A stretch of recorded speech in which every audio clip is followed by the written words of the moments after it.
जब पाप बढ़े, धर्म स्वयं अवतार लेता है। एक समय की बात है, सूर्याव्रत नाम का एक राज्य था। चारों ओर हरे भरे बाग, विशाल नदियां और सुगंधित पुष्पों से महकती भूमि थी। उस राज्य पर शासन करता था राजा सूर्यतेज सिंह, जो जितना पराक्रमी था उतना ही न्यायप्रिय भी। एक दिन नगर में नगाड़े बज उठे। सुनो सुनो रे नगरवासियों, महाराज सूर्यतेज का आदेश है, कल प्रातः काल महल के उत्तर के मैदान में भव्य भोज रखा जाएगा। सभी ग्रामवासी, साधु संत, पंडित और ऋषि आमंत्रित हैं।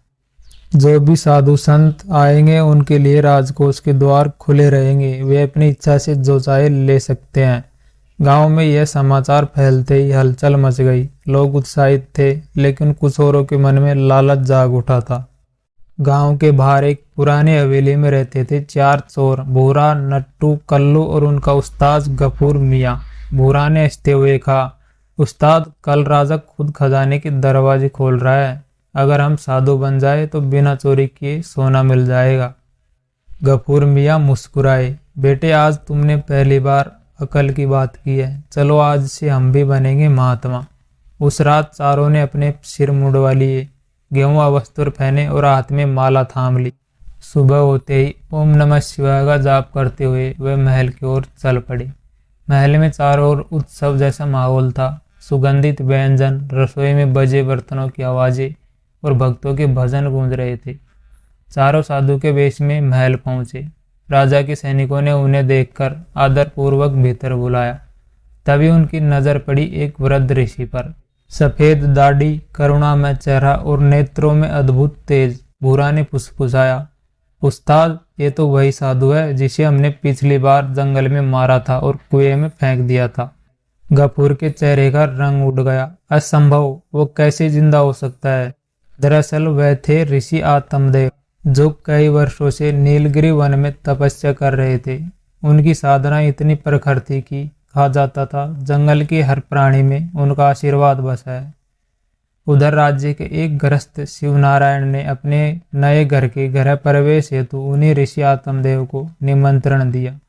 वो वन में पहुंचे, हाथ जोड़कर बोले, गुरुदेव, कल मेरे घर में गृह प्रवेश का शुभ मुहूर्त है। यदि आप अपने चरणों से हमारे घर को पवित्र करेंगे तो जीवन धन्य होगा। ऋषि ने कहा, कल्याण हो पुत्र, मैं अवश्य आऊंगा। अगले दिन पूजा और भोज का शुभ आयोजन हुआ। सभी ने प्रेम पूर्वक भोजन किया। शिवनारायण ने ऋषि को प्रणाम कर 4 सोने की मुद्राएं भेंट की। इसी दृश्य को झाड़ियों में छिपे गफूर उनके तीनों साथी देख रहे थे। लालच उनकी आंखों में उतर चुका था। रात को चारों ने षड्यंत्र रचा। बाबा के पास सोना है, कल इसी रास्ते में लूट लेते हैं। अगले दिन उन्होंने ऋषि आत्मदेव पर हमला किया। ऋषि केवल राम राम का नाम जपते रहे, उन्होंने प्रतिकार नहीं किया। चारों ने उनके हाथ पांव काट दिए और सूखे कुएं में फेंक दिया।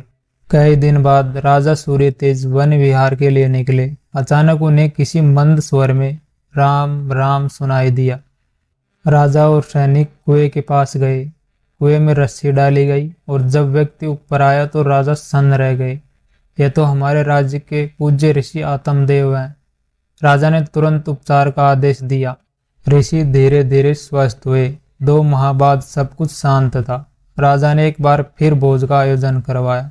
गुरुदेव, इस बार मैं अपने राज्य के सभी ऋषियों को आमंत्रित करना चाहता हूँ और खजाने के द्वार फिर खोलूंगा। ऋषि मुस्कुराए, कल्याण हो पुत्र, लेकिन सावधान रहना, हर साधु साधु नहीं होता। अगले दिन वही चारों चोर साधु बनकर फिर पहुंचे। इस बार उनके भीतर भय था और लालच भी। महल में प्रवेश करते ही राजा ने कहा, मंत्री जी, इन साधु जन को खजाने तक ले जाइए, इन्हें जो लेना हो ले ले। चारों की आंखें खजाने की चमक से चौंधिया गई। उन्होंने अपने झोले भर लिए, लेकिन जब वे बाहर निकलने लगे तो मंत्री ने मुस्कुराकर पूछा, महात्मा जी, तपस्वी को धन से क्या लेना? कपूर बोला, ठग मैं नहीं, ठग तो वह है जो तुम्हारे पास बैठा है राजगुरु के वेश में। इतना कहते ही धरती हिलने लगी। आकाश से तेज प्रकाश उतरा। भगवान विष्णु स्वयं प्रकट हुए। चारों चोर भय से चीखने लगे, पर अगले ही क्षण धरती फटी और वे उसी में समा गए। राजमहल में सन्नाटा छा गया। भगवान बोले, राजन, पापियों ने अपना फल पा लिया और तुम्हारे राज्य से अब अंधकार मिटेगा। उसी क्षण ऋषि आत्मदेव के कटे हुए हाथ पांव पुनः स्वस्थ हो गए। राजा सूर्य तेज और वंत्री विस्मय से भर उठे। ऋषि बोले, जो कर्म करेगा वही भोगेगा। आज अधर्म का अंत हुआ है। राज्य में शांति और भक्ति का प्रकाश फैल गया। हर गली में फिर वही नारा गूंजा, सत्य की जय हो, धर्म की विजय हो।